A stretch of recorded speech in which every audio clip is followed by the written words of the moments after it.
vraies voix Sud Radio, 17h-19h, Jean-Marie Bordry. Les vraies voix de Sud Radio qui continuent de débattre même quand vous ne les entendez pas. Sachez-le, nous sommes avec Xavier de Namur, le restaurateur, la journaliste et auteur Céline Revel-Dumas, ainsi que Jean Dorido, le docteur en psychologie et auteur lui aussi d'un très bon livre sur le bonheur. On en a tous besoin en ce moment. Allez, le premier débat des vraies voix, c'est tout de suite, on parle de l'insécurité.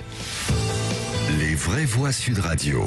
La crise sanitaire, le pass sanitaire, tout ce dont nous parlons à longueur de semaine, est-ce que cela a passé sous silence l'insécurité, la violence, voire les quartiers, les territoires perdus de la République? Ça, c'est la question en tout cas qu'on vous pose sur le Twitter de Sud Radio. Vous votez, vous nous appelez aussi au 0826 300 300. Peut-être que chez vous, vous avez constaté une augmentation ou du moins une poursuite des actes d'incivilité, des actes de délinquance, des agressions. Pourquoi pas? Venez vous exprimer et témoigner auprès des vraies voix. Ce dimanche soir, dans le Val-de-Marne, à Bonneuil-sur-Marne, 3 policiers intervenaient dans une voiture, depuis leur voiture, contre un rodéo urbain. Ils ont été visés par plusieurs jeunes avec un mortier de feu d'artifice. Le mortier est rentré dans la voiture. L'un des policiers a été brûlé au 2e degré. Le ministre de l'Intérieur s'est rendu sur place aujourd'hui, Gérald Darmanin, pour les soutenir. Je ne suis pas qualifié par l'autorité judiciaire, mais de ceux qui m'ont raconté, de ce que je sais, d'une véritable tentative d'assassinat. On a frôlé le drame dimanche à Bonneuil.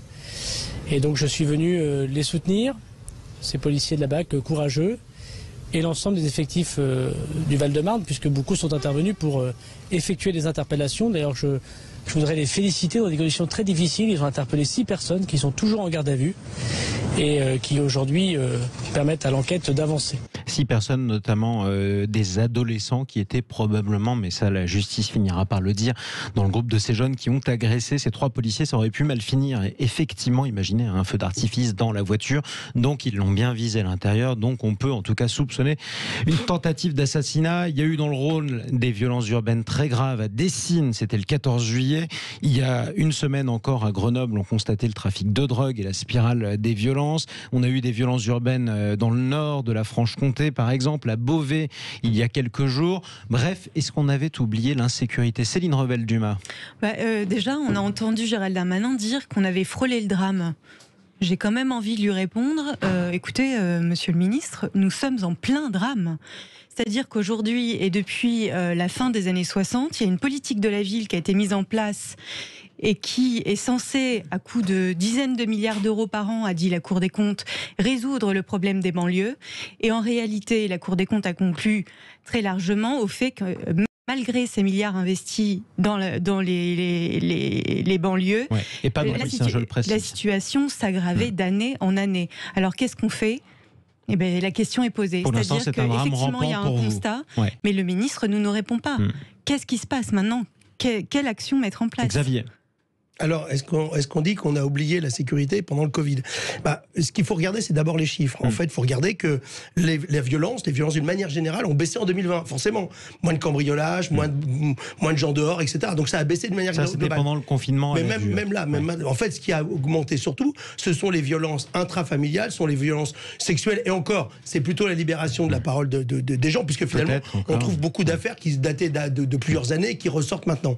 Donc, les agressions de policiers, pourtant. Alors, les agressions de policiers, il y en a eu toujours, on en a vu tout le temps, etc. Pardon, je vous interromps, mais je vais vous redonner la parole, Xavier. Oui. Quand on vise des flics, pardonnez-moi la familiarité, avec un mortier à l'intérieur de la voiture, quand vous voyez qu'au 14 juillet, vous avez des violences urbaines, que les policiers ont besoin de s'armer pour y entrer, c'est un peu plus que des violences intrafamiliales. Non, alors j'ai dit qu'il y avait une augmentation sur les violences de manière des chiffres. Je dis bien sûr que des faits divers ou des violences aux policiers, il y en a eu toujours eu. On a vu des voitures de police étant incendiées, je crois que c'était il y a 2 ans, etc., lors des manifs et tout.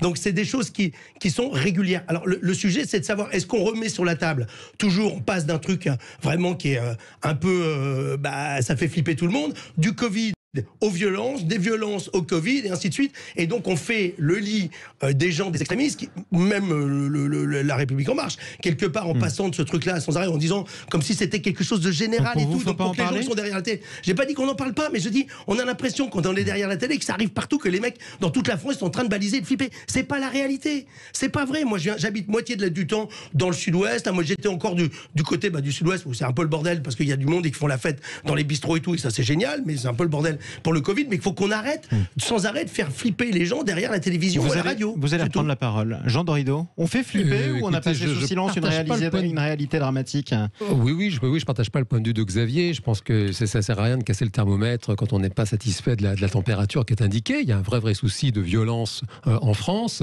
Le fait est que le confinement a favorisé énormément les passages à l'acte, notamment les passages à l'acte chez les jeunes. Et puis on voit bien que les policiers ne vont pas bien. C'est une population qui va très mal, notamment sur le plan psychologique. Il y avait un très bon papier aujourd'hui dans le Parisien avec une autre docteure en psychologie d'ailleurs, Marie Peset, qui travaille justement à aider les policiers, qui expliquait à quel point c'est une population qui ne va pas bien psychologiquement. Et qui va pas bien pourquoi? Que disait cette enquête justement? Parce qu'il y a plus de violence ou parce qu'ils sont mal considérés? Parce qu'il y a plus de violence, parce qu'ils n'ont pas suffisamment de moyens. C'est vrai que M. Darmanin est très prompt à se déplacer, à parler. Maintenant, c'est vrai qu'on peut se demander ce que fait le ministère de l'Intérieur. Ça ne date pas de M. Darmanin du reste.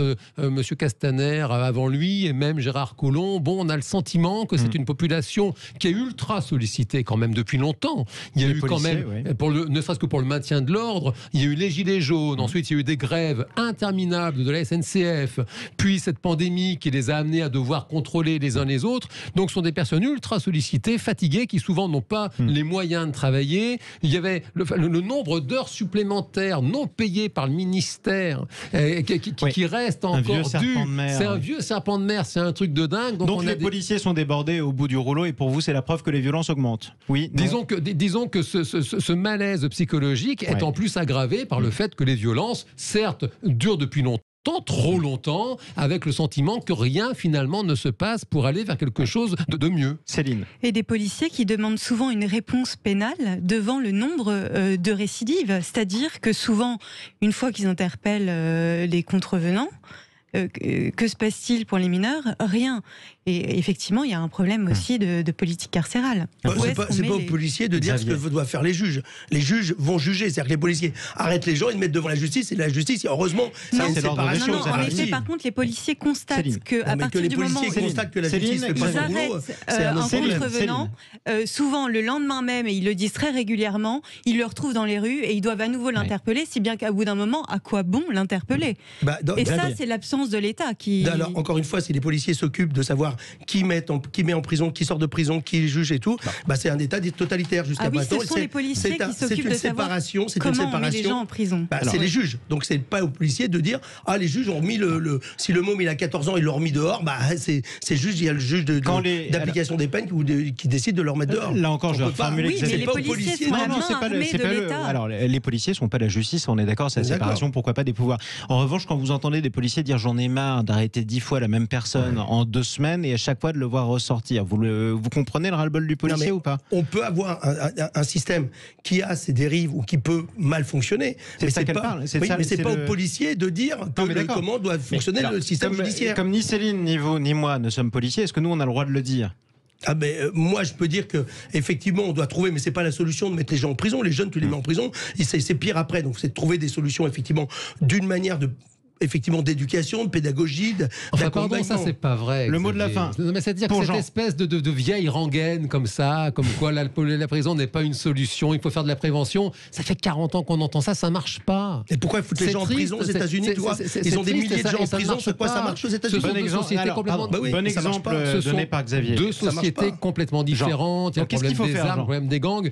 Il faut faire certes de la prévention et il faut effectivement une justice qui soit en bonne coopération avec la police, alors que là on a le sentiment que les juges sont des idéologues à la française, avec cette vieille rengaine depuis Victor Hugo, voilà, ouvrez une école, vous fermez une prison. Le problème c'est que c'est très beau en littérature, sauf que dans la vraie vie ça marche pas, c'est ça le souci. Et on a une jeunesse qui est à la dérive, on a une jeunesse qui est en demande justement d'ordre et qui ne trouve pas cet ordre et qui du coup bascule. Une jeunesse qui demande de l'ordre, bien sûr. Quand vous allumez des policiers, pardonnez-moi la familiarité avec du mortier, c'est pas de l'ordre que vous demandez. C'est le vôtre que vous imposez. On a des jeunes qui basculent de plus en plus dans des mouvements radicaux, que ce soit l'islamisme, que ce soit des mouvements politiques aux extrêmes, parce que la jeunesse, l'adolescence, c'est l'âge justement de la radicalité. Et ces jeunes, on pourrait faire des heures de sociologie, des familles souvent monoparentales qui n'ont pas eu d'autorité à la maison, sont complètement en déshérence. Et oui, ce sont eux qui payent les pots cassés à l'arrivée, parce que le type qui justement va tuer un policier, c'est la double peine pour tout le monde. Déjà, ça fait un policier qui meurt, ça fait des orphelins, et ça fait un gamin qui a perdu sa vie. C'est ça. Ça fait un gamin qui a perdu sa vie. Ne pas être condamné, c'est aussi être exclu de la société. C'est-à-dire parce que quand on n'a pas le regard de la société sur ses actes, on n'en fait pas partie. Quoi qu'il... Ne pas être condamné quand on mérite de l'être, c'est ça que vous voulez dire en tout cas. Alors encore une fois, il y a des mineurs qui sont en prison en France, ça existe. Il y a des condamnations. C'est pas tout à fait une prison d'ailleurs. Si, il y a même des mineurs en prison. Il y a des mineurs en prison. Il y a effectivement. Je demande à vérifier. Ah mais tu peux vérifier. Vous pouvez vérifier sur Internet. Il y a des mineurs en prison. Il y a. Et pour vous, c'est pas une bonne chose. Mais quand les mineurs ont l'âge, etc. pour aller en prison et on fait des actes qui sont répréhensibles, c'est encore une fois la justice qui décide ce qui est mieux pour la société. C'est pas aux policiers de le dire, c'est tout. On vous mettra pas d'accord, pour le mineur. Et pour le mineur, en tout cas. Et on peut dénoncer l'échec des centres éducatifs renforcés. Et on peut dénoncer tout le temps les échecs de la société, mais on ne vous mettra pas d'accord, cher Vraie-Voix. C'est le principe même des débats. On vous posait cette question, les amis, sur le Twitter de Sud Radio. Est-ce que la crise sanitaire a passé l'insécurité sous silence? Vous voyez que nos désaccords, on les passe pas sous silence sur Sud Radio. Parlons vrai. Vous répondez oui. La crise sanitaire nous a fait oublier l'insécurité. Oui, à 89% d'entre vous.